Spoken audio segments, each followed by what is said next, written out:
अस्सलामुअलैकुम, welcome to my channel. उम्मीद है कि आप सब अपने अपने घरों में खैर आफियत से होंगे और अल्लाह ताला से यही दुआ है कि सबको अपने हिफ्ज़ व मान में रखे और हंसी खुशी के साथ अपने अपने घरों में हंसता बसता और आबाद रखे। तो जनाब, आज है संडे का दिन और आज मैं आपसे आज के दिन की पूरी रूटीन शेयर कर रही हूँ। तो यहाँ पर मैं बनाने आई थी नाश्ता और हस्बे मामूल गैस बहुत कम आ रही थी और मैं सिलेंडर यूज़ नहीं करती। सिलेंडर है मेरे घर लेकिन मैं यूज़ नहीं करती क्योंकि इतनी गैस आ जाती है कि आराम से खाना वगैरह बन जाता है। लेकिन कुछ कुछ दिन हफ्ते में ऐसे होते हैं जिस दिन गैस तंग करती है, जैसे कि जुम्मे का दिन। जुम्मे को भी गैस बहुत कम आती है और ख़ास तौर पे जब जुम्मे का टाइम होता है उस टाइम तो बिल्कुल ही गैस हल्की हो जाती है। और इसी तरह ये आज संडे के दिन भी गैस सुबह से ही बहुत कम आ रही थी। तो बस यहाँ पर मैं अपने लिए और अपने बेटे के लिए बना रही हूँ पराठा और साथ ही मैंने चाय रखी हुई है दूसरे चूल्हे पे। लेकिन आँच चूँकि चूल्हे की बहुत कम है इसलिए चाय तो बिल्कुल भी कोई भी उसको असर नहीं हुआ। लेकिन और ये पराठा भी बहुत ही आहिस्ता आहिस्ता से पक रहा है और तवा क्योंकि बिल्कुल तेज़ गर्म नहीं है और तवा जब तक तेज़ गर्म ना हो तब तक रोटी या पराठा बिल्कुल भी नहीं बनता। और यहाँ पे कितनी ही देर में जाके एक पराठा तैयार हुआ था और अब मैं साथ ही दूसरा भी डाल दूँगी इतनी देर में, ताकि तवा भी और अच्छी तरह गर्म हो जाए। और अब ये तवे में से धुएँ निकलना शुरू हुए हैं, इसका मतलब है कि तवा थोड़ा सा गर्म हो गया है। लेकिन तवा गर्म होने के बावजूद भी उसके ऊपर जब आप ठंडी रोटी डालते हैं ना तो वो दोबारा से उसका टेम्परेचर थोड़ा लो हो जाता है। बहरहाल ये तो आजकल हर घर का ही मसला है, गैस का कम होना या गैस का ना आना। तो बस इसी तरीके से टाइम गुज़र रहा है और ऐसे ही खाना पीना चल रहा है। कभी अगर आप लोग पोर्शंस वाले हिस्सों में घर में रहते हैं तो कभी एक पोर्शन की गैस आवाज़ दे के बंद करवानी पड़ती है कि भाई आप अपना चूल्हा बंद कर दें ताकि हमारे पोर्शन में गैस सही आ जाए और हम भी अपना काम कर लें। इसी तरह मिलजुल के गुजारा हो रहा है। तो बस ये थोड़े से दिन है, अगला महीना स्टार्ट होगा, जैसे ही सर्दी थोड़ी कम होगी तो ये प्रॉब्लम भी सॉल्व हो जाएगी। बस जहाँ पर मैंने पराठे बनाए थे और साथ ही चाय बनाई थी, क्योंकि इससे ज़्यादा की तो वाकई में गैस इजाज़त नहीं दे रही थी कि कुछ एहतमाम किया जाए। और पराठा मैंने बेटे के लिए बनाया था चीनी वाला और अपने लिए मैंने बनाया था सिंपल पराठा। और ये पराठे जब तैयार हो जाएंगे तो हम नाश्ता करेंगे। और नाश्ते के बाद आज इतवार का दिन है तो ये भी अभी सोचना है कि हमने क्या खाना बनाना है, क्योंकि बच्चे जो हैं वो काफ़ी दिनों से कह रहे हैं कि आप सब्ज़ी बनाएं। काफ़ी दिन हो गए आपने सब्ज़ी नहीं बनाई, मिक्स सब्ज़ी। तो हो सकता है आज मैं सब्ज़ी ही बना लूँ, बल्कि हो क्या सकता है मेरा इरादा सब्ज़ी बनाने का ही था। और बस अब ये मैंने चाय दूसरे चूल्हे पे शिफ्ट कर ली है ताकि जल्दी से चाय भी बन जाए और हम नाश्ता करें, क्योंकि पहले ही काफ़ी देर हो चुकी थी, हम सो के भी देर से उठे थे और फिर नाश्ता बनाने में भी काफ़ी टाइम लग गया। और तो इसी तरह बस छुट्टी के दिन का तो पता ही नहीं लगता कैसे टाइम गुजर जाता है। नाश्ता लेट होता है, फिर उसके बाद दोपहर का खाना तो स्किप ही हो जाता है, क्योंकि नाश्ता किया होता है तो फिर दिन भी छोटे हैं, फिर दिल नहीं करता दोबारा कुछ खाने को। और शाम में फिर ये होता है कि ज़रा जल्दी ही खाना बना लिया जाए। तो बस ये मेरी चाय भी तैयार हो गई है और अब मैं अंदर ले जाऊंगी चाय, बैठ के हम नाश्ता करेंगे। और आज तो वैसे भी थोड़ा सूरज निकल ही आया था। किसी वक्त बादल हो रहे थे, किसी वक्त धूप निकल रही थी और मैंने तो कपड़े ऊपर धोकर डाले हुए थे। तो शुक्र अदा कर रही थी मैं कि धूप निकल आई है, ताकि कपड़ों को थोड़ी सी धूप भी लग जाए और वो अच्छी तरह से खुश्क भी हो जाए। नहीं तो कपड़े खुश्क नहीं होते सर्दियों में, 2-2 3-3 दिन गुजर जाते हैं, कपड़े खुश्क नहीं होते। और ये गली में सब्ज़ी वाला हमारे चूँकि आ जाता है, बहुत आसानी रहती है सब्ज़ी लेने में, तो मैंने ये सब्ज़ी उससे ले ली थी मिक्स सब्ज़ी बनाने के लिए। और उसके पास 1-2 चीज़ें नहीं थी तो वो मैंने बाद में फिर बेटे से मंगवा ली थी।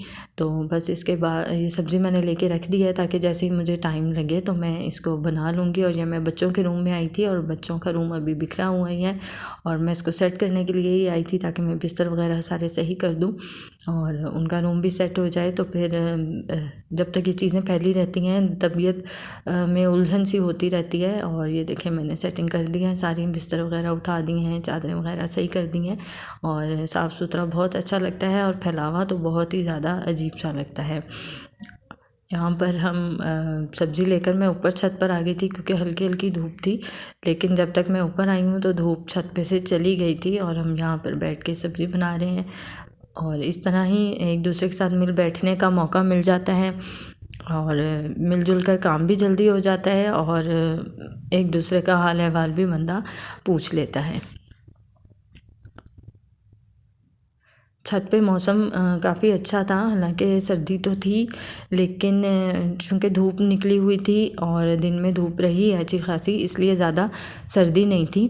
अच्छा मौसम लग रहा था और हमने तो कपड़े भी धोकर फैलाए हुए थे। मैंने रात में धोए थे और ये मेरी फ्रेंड है, इन्होंने दिन में धोए थे और सारी छत पे कपड़े ही कपड़े फैले हुए थे। और ये मेरी फ्रेंड की बेटी है जो कि हमारे पास बैठ के अपने स्कूल का काम कर रही थी। तो ये देखें कपड़े फैले हुए हैं छत पे, बस इसीलिए कि जैसे ही इनका पानी खुश्क होगा और ये फिर धूप इनको दोबारा लगेगी तो ये सूख जाएंगे अच्छी तरह। बच्चों के यूनिफॉर्म वगैरह होते हैं जो कि बहुत ज़्यादा ज़रूरी होते हैं छुट्टी वाले दिन धोना, क्योंकि अगले दिन बच्चों ने स्कूल जाना होता है। और ये शाम हो रही थी और शाम का मंज़र और शाम का टाइम बहुत अच्छा लगता है। बस सूरज ग़रूब होने वाला था थोड़ी देर में और फिर उसके बाद मैं नीचे आ गई। मैंने लहसुन अदरक भी छीलना था और मुझे याद आया कि लहसुन अदरक है नहीं मेरे पास पिसा हुआ, तो बस मैंने थोड़ा सा जो था मैंने कहा वो मैं छील के इकट्ठा ही पीस के रख लूँ, क्योंकि बार बार हांडी पकाते हुए ज़रूरत पड़ती है तो बार बार पीसने में उलझन होती है, तो एक ही दफ़ा पीस के रखने का सोच रही थी मैं। तो यहाँ पे मैं छील रही थी लहसुन और इस दफ़ा सब्ज़ी वाले ने लहसुन भी, मेरा बेटा गया था लेने के लिए लहसुन अदरक, तो उसने लहसुन भी थोड़ा ना पुराना सा दे दिया, मुरझाया मुरझाया था, उसको छीलने में भी थोड़ी सी मुश्किल हो रही थी।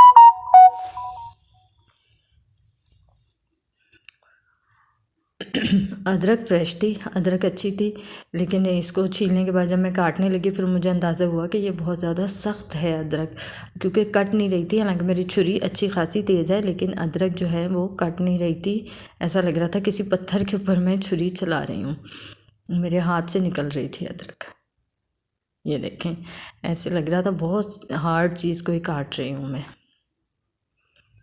बस फिर इसको मैंने पीस लिया लहसुन अदरक को, ताकि मेरी 2-3 दिन की बल्कि 4-5 दिन के लिए लहसुन अदरक तैयार हो गया। मैं इससे ज़्यादा नहीं रखती कि महीने 2-2 महीने का पीस लूँ, बस मैं 1 हफ़्ता या ज़्यादा से ज़्यादा 15 दिन के लिए पीस कर रख लेती हूँ।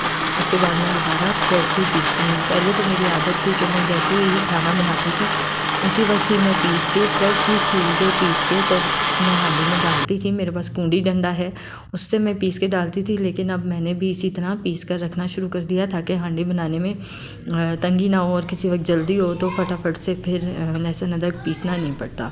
और ये इस वक्त मेरी किचन की हालत हो रही थी। अभी मैंने बर्तन भी धोने थे और खाना भी बनाना था, तो यहाँ पर सालन गरम हो रहा था, हस्बैंड ने नाश्ता करना था उनके लिए।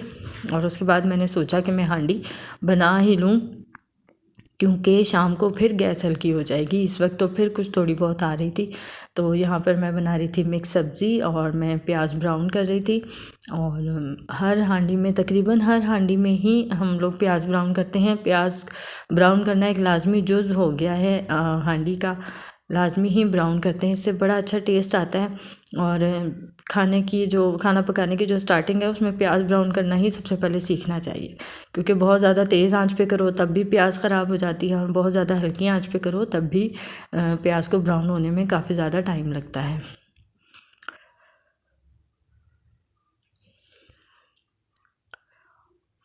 और ये टमाटर मेरा थोड़ा सा ख़राब निकल आया था और मुझे गुस्सा आ रहा था कि क्योंकि ज़ाहिर है टमाटर आजकल फिर दोबारा से महंगे हो गए हैं बहुत ज़्यादा, और अगर इस तरह से वो अंदर से ख़राब निकल आएँ तो फिर गुस्सा आता है कि भाई एक तो हमने इतनी चीज़ महंगी ली है और फिर वो ख़राब भी निकल आई है अंदर से। बस इसके बाद मैंने प्याज ब्राउन करने के बाद मैंने इसमें डाला लहसुन अदरक टमाटर, और ये मैं खुश्क मसाले डाल रही हूँ, नमक मिर्चें हल्दी और पिसे हुए धनिए, और फिर मैं मसाला भून लूँगी अच्छी तरह से। और वैसे तो मैं सिर्फ बनाती हूँ आलू मटर गाजरें और मेथी, लेकिन आज मैंने इसमें गोभी भी डाली है, और गोभी डालने की वजह से ही मैंने इसमें लहसुन अदरक भी डाला है, क्योंकि गोभी बादी होती है और लहसुन जो है वो, और लहसुन और अदरक जो है वो उसके बादीपन को ख़त्म करता है, इसीलिए मैंने इसमें आज लहसुन अदरक डाला है। अब इसको मसाले को अच्छी तरह से भून लेंगे कि टमाटर भी गल जाएं और लहसुन अदरक की स्मेल भी ख़त्म हो जाए। जब ये अच्छी तरह से मिक्स हो जाएगा और सारी स्मेल इसमें से ख़त्म हो जाएगी तो हम इसमें मेथी और मटर डाल देंगे और साथ ही हम इसमें थोड़ा पानी भी डाल देंगे ताकि मटर गल जाएं।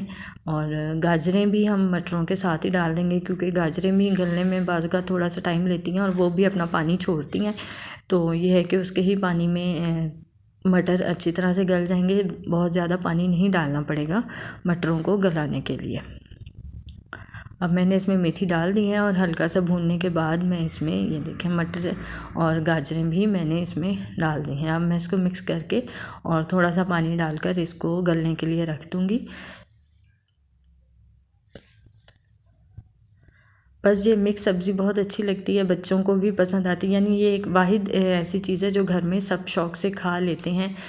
ना ही आलू मटर शौक़ से खाते हैं, ना ही गाजरें और आलू, अगर आलू गाजरें पका लें तो वो भी शौक़ से नहीं खाते। लेकिन ये इस तरह से मिक्स सब्ज़ी अगर बनी हुई हो तो वो शौक़ से खा लेते हैं। और यहाँ पे मटर गल गए थे और मैंने उसमें आलू और गोभी भी डाल के और मिक्स करके अब मैं दोबारा से इसको दम पे रख दूँगी। अब मैं इसमें पानी नहीं डालूँगी क्योंकि ये अब अपने ही पानी में आलू गल जाएंगे और गोभी भी गल जाएगी। और यहाँ पे ये जो सबसे मेन इंग्रेडिएंट है ताज़ा ताज़ा हरा धनिया, और इसकी खुशबू बहुत अच्छी लगती है। ये इसमें हम भर के डाल देंगे। और उसके बाद मुझे मौका नहीं मिला आगे कोई क्लिप रिकॉर्ड करने का।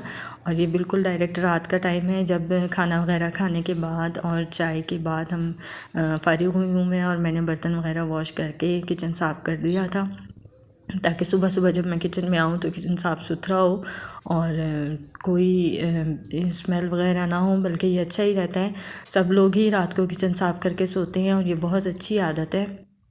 और ये सब काम करने के बाद जब मैं अपने रूम में आई तो मेरा रूम भी थोड़ा सा बिखरा हुआ था क्योंकि यहाँ पे बच्चे बैठ के अपना काम कर रहे थे। तो मैंने इसको भी थोड़ा सा सेट किया क्योंकि बस अब सोना ही था नमाज़ पढ़ने के बाद। और इसके बाद मैं इंशाल्लाह ताला नमाज़ मैंने पढ़ी थी और उसके बाद फिर हम सोने के लिए अपनी तैयारी कर ली थी। और उम्मीद है कि आपको मेरी आज की वीडियो पसंद आई होगी। वीडियो को लाइक और कमेंट ज़रूर कीजिएगा, शेयर भी ज़रूर कीजिएगा और चैनल को आपने सब्सक्राइब भी ज़रूर करना है। इंशाल्लाह ताला आपसे मुलाकात होगी अगली वीडियो में। तब तक के लिए अल्लाह हाफिज़।